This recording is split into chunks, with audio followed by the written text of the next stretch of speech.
Assalamualaikum warahmatullahi wabarakatuh.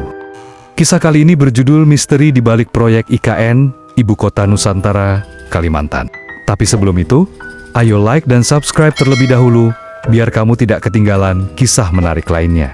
Hari itu, 17 Oktober tahun 2024. Langit di atas Sepaku, Kalimantan Timur, tampak berat dan kelabu. Angin mengalir pelan, tapi membawa aroma tanah basah yang menyengat. Proyek besar pemindahan ibu kota negara ke jantung Kalimantan Tengah digenjot. Truk-truk raksasa melintas setiap jam, ekskavator mengoyak perut bumi, dan tiang-tiang beton menjulang seperti gigi raksasa yang baru tumbuh. Tapi ada satu area yang tidak pernah disebut dalam konferensi pers. Satu zona di pinggir peta pengembangan yang selalu diblokir, tapi tidak pernah dijelaskan kenapa. Para pekerja menyebutnya zona 17 bit. Secara administratif, zona itu adalah lahan biasa datar, tidak terjal, bahkan cukup strategis untuk dibangun gudang logistik. Tapi, sejak 3 alat berat terbakar mendadak di lokasi itu dalam waktu 1 minggu, semua pekerjaan dihentikan tanpa pengumuman resmi. Operator-operator yang selamat tak pernah kembali. Beberapa bahkan dikabarkan mengalami gangguan saraf dan dikirim pulang diam-diam. Salah satu operator, sebut saja namanya Miko, sempat merekam video terakhir dari kabin ekskavatornya 2 hari sebelum ia menghilang. Dalam video berdurasi 19 detik itu, hanya ada suara mesin. Lalu tiba-tiba diam, lampu kabin bergetar, lalu terdengar suara samar. Hentikan, hentikan, bukan suara manusia. Suaranya terlalu pelan, terlalu berat, seperti keluar dari bawah tanah. Video itu sempat beredar di grup WhatsApp pekerja, sebelum mendadak hilang dari semua ponsel. Bahkan file aslinya lenyap begitu saja, tak bisa dibuka, tak bisa dikirim ulang. Hari-hari berikutnya, desas-desus mulai menyebar. Setiap malam Jumat, terdengar suara klakson truk dari arah zona 17 bit. Padahal tidak ada aktivitas malam. Bahkan pos jaga keamanan mengaku sering melihat lampu sorot truk menyala sendiri, tapi tanpa pengemudi. Salah satu satpam pernah mencoba mendekat tapi hanya berjalan 20 meter sebelum jatuh ke tanah. Matanya mendadak berdarah, seperti habis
bernama Jaka, yang bertugas mengelola server data drone dan CCTV proyek, menemukan rekaman misterius di folder cache jaringan kamera pengawas yang biasanya otomatis terhapus. File itu tidak bernama dan tidak punya tanggal.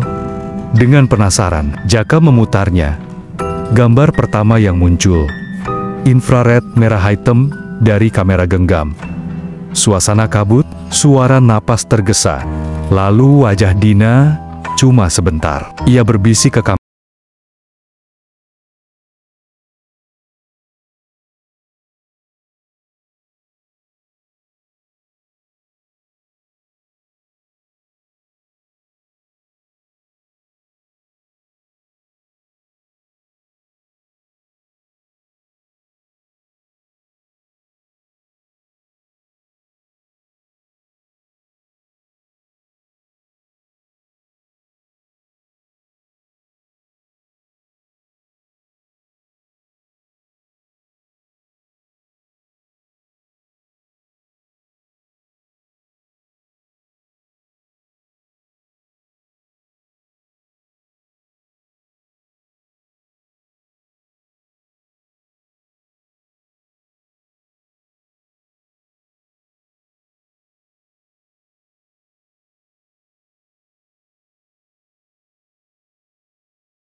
tutup telinga. Kalau tidak, tanah ini akan menelan namamu." Lalu ia pergi, menembus kabut tanpa suara langkah sedikit pun.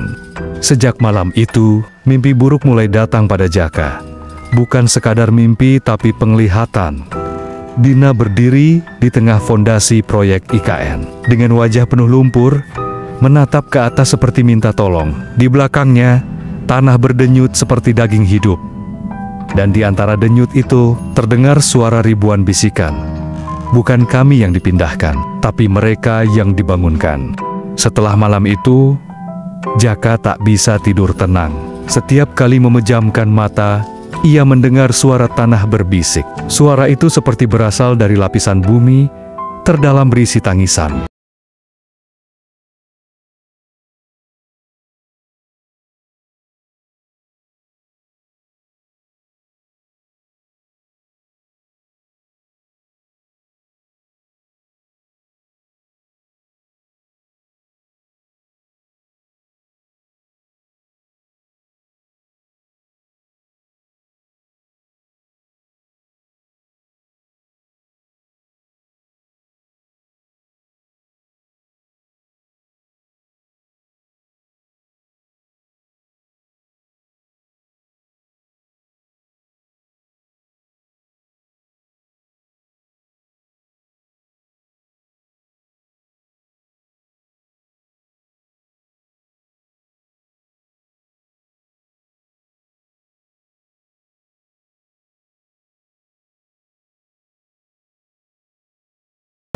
Ia berjalan kaki melalui jalur peralatan berat yang terbengkalai.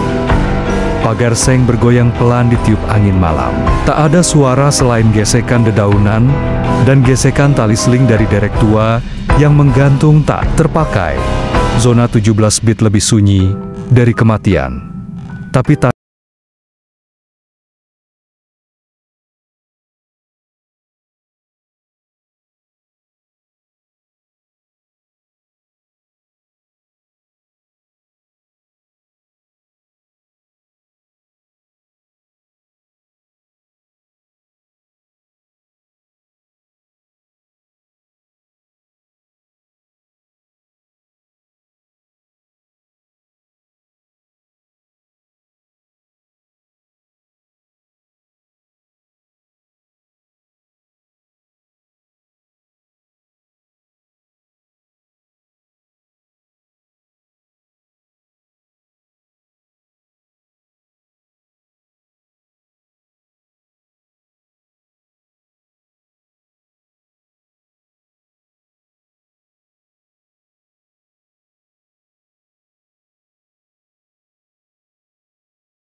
ia merasakan masih ada yang mengintai dari balik matanya sendiri.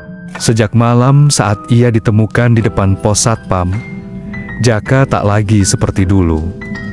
Ia masih bicara, masih makan, masih kerja, tapi matanya kosong, seperti ada dua versi dirinya yang tinggal di tubuh itu. Satu di permukaan, satu lagi masih tertinggal di bawah zona 17 bit.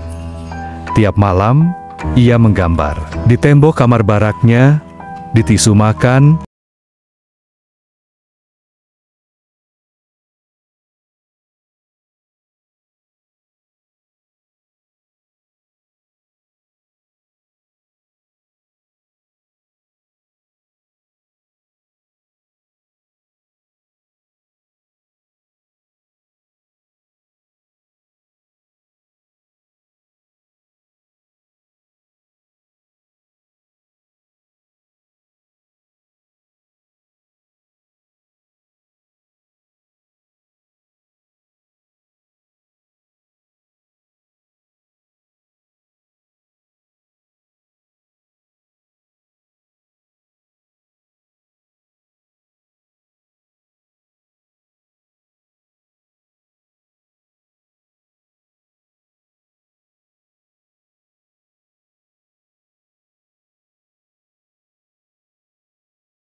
Orang pekerja hilang.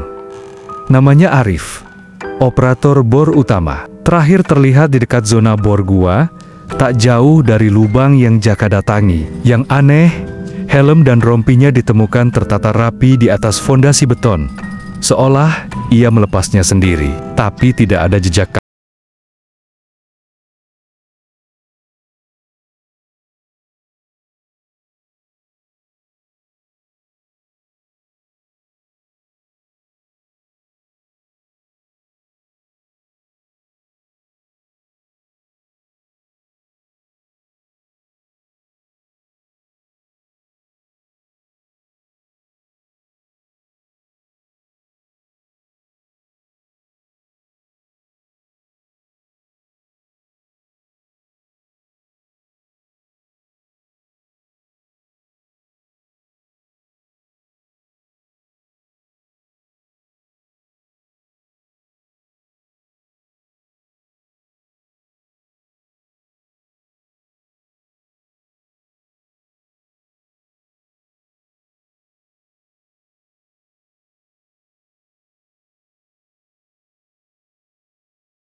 Darah baru di atas tulang-tulang ini.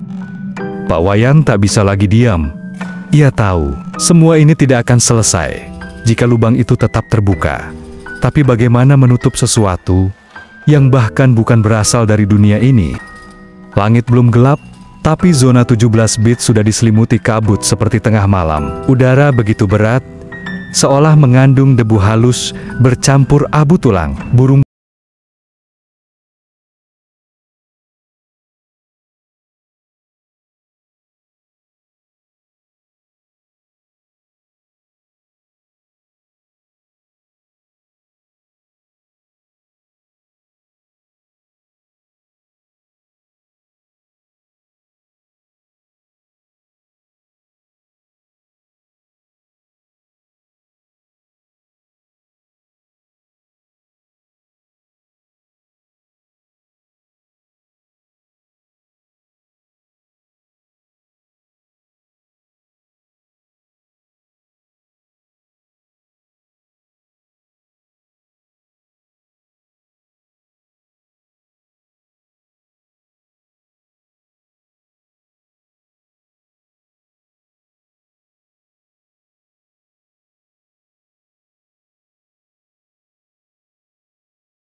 Dia bukan manusia lagi, pikir Pak Wayan sambil menyulut sisa api dari tabung kecilnya.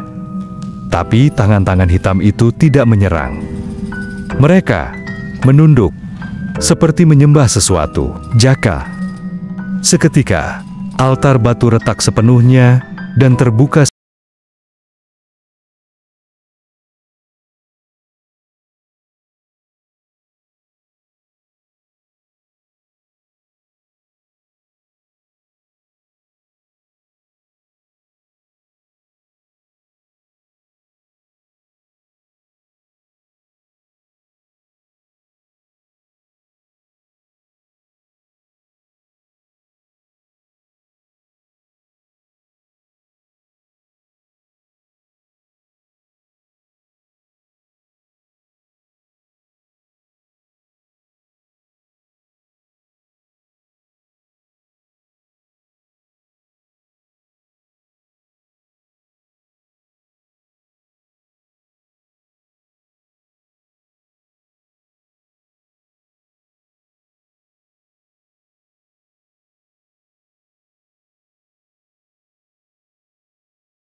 Manusia yang membangun peradaban, tapi sesuatu lain yang memberi pengetahuan kepada nenek moyang manusia, arsitektur, bahasa, pertanian, bahkan alat berat semuanya diberikan oleh penghuni kota ini. Dan harga dari semua itu, tulang, darah, dan tanah yang tidak boleh diusik kembali, bisik suara di belakang mereka. Wayan menoleh, seorang wanita berdiri di ujung ruangan, bukan Dina. Bukan manusia, tapi sesosok bayangan berwajah perempuan, mengenakan helm proyek tua, wajahnya setengah hitam setengah cahaya. Ia menunjuk Jaka, lalu berkata, "Dia adalah benih, tubuhnya adalah wadah. Tapi waktu kalian membuka lubang itu, kalian menanam sesuatu yang lebih besar." Wayan sadar, kota IKN bukan sedang dibangun di atas reruntuhan, tapi di atas segel kuno, dan segel itu sekarang telah retak, dan yang dikurung di dalamnya sudah mulai membentuk kembali tubuhnya. Suara itu masih menggema di kepala Pak Wayan. Dia adalah benih, tubuhnya adalah wadah, tapi waktu kalian membuka lubang itu, kalian menanam sesuatu yang lebih besar. Bayangan wanita berwajah separuh cahaya itu telah menghilang, meninggalkan Pak Wayan berdiri sendirian bersama Jaka, yang kini tubuhnya semakin membiru. Darahnya terasa dingin bila disentuh. Nafasnya tak lagi seperti manusia terdengar dalam pola, seperti mesin tua yang perlahan menyala. Pak Wayan menatap sekeliling. Kota di dalam perut bumi itu tak lagi diam. Pilar-pilar mulai mengeluarkan suara retakan, dan lenggit-lenggit batu bergemuruh pelan, seolah tempat ini sedang terbangun dari tidur panjangnya. "Kita harus keluar," bisik Pak Wayan. Namun Jaka melangkah ke arah tengah kota. Ia berhenti di depan sebuah patung besar yang tampak seperti perpaduan manusia dan makhluk berkaki serangga. Tangannya terangkat ke atas,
Man proyek dipenuhi para pekerja. Berdiri diam, semua menghadap satu arah ke ruang kontrol pusat. Dan di atas balkon gedung itu, seorang pria berseragam dinas proyek IKN berdiri. Ia tidak pernah terlihat sebelumnya. Tidak ada yang tahu namanya. Tapi semua orang menunduk saat ia melangkah maju. Pembangunan tidak akan berhenti, ucap pria itu dengan suara yang dalam dan berat. Karena tubuh ini kini jadi bagian dari fondasi kalian. Ruang kontrol itu tiba-tiba menyala, memperlihatkan peta digital proyek yang kini berubah bentuk. Jalanan, tiang beton,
kota bawah tanah mengerang keras. Dinding batu berguncang, pilar-pilar runtuh, jeritan para makhluk terdengar dari segala arah. Melolong, meronta tapi tidak bisa keluar. Di permukaan, cahaya merah padam. Langit kembali gelap alami. Para pekerja yang bukan manusia terjatuh satu persatu. Tubuhnya hancur menjadi abu yang perlahan tertiup angin malam Kalimantan. Dan sang pengawas proyek menghilang seolah tidak pernah ada. Beberapa minggu kemudian, berita resmi menyebutkan zona 17 bit ditutup karena tanah tidak stabil. Tidak ada penjelasan tentang 12 pekerja yang hilang selamanya. Tidak ada publikasi tentang struktur batu hitam itu. Dan tentu saja, tidak ada siapapun yang percaya cerita Pak Wayan. Pak Wayan sendiri menghilang tanpa jejak. Jaka tidak pernah ditemukan lagi, seolah ia ikut lenyap bersama kota itu. Namun, malam-malam tertentu, di radio pekerja proyek yang tersisa, suara dari bawah tanah masih terdengar samar. Kami belum selesai, ibu kota ini bukan milik kalian. Kisah ini telah berakhir. Terima kasih telah mendengarkan sampai akhir.